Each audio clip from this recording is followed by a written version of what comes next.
rafiki yangu, ndugu yangu, kijana mwenzangu, mwanadamu mwenzangu, heshima haitafutwi kwa nguvu.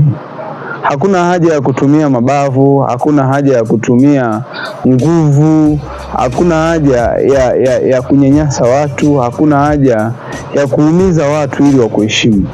Fanya tu mambo stahiki na mambo yanayotakiwa katika jamii. Kila mtu atakupatia heshima yako kadri ya unavyompatia heshima mwingine. Kila binadamu anatamani kuheshimika.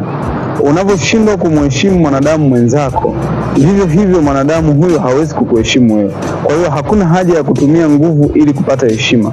Zaidi ukitumia nguvu ili kupata heshima, utakachoambulia kwenye maisha yako ni dharau. Watu watakuogopa na watakudharau pia juu ya yale manguvu yako na mambo yako mabaya unayoyafanya, ili ukitegemea kwamba utapata heshima. Kwa hiyo heshima haitafutwi, heshima inatengenezwa.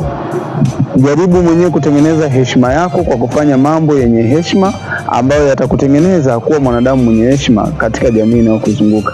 Ila ndugu yangu, tukitumia nguvu, ukipiga watu, ukinyanyasa watu, ukiumiza watu, usije tegemea kwenye maisha yako kama kuna mwanadamu atakuheshimu.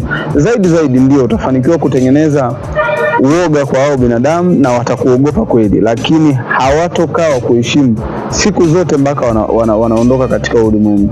Tengeneza heshima kwa kufanya mambo mazuri yanayo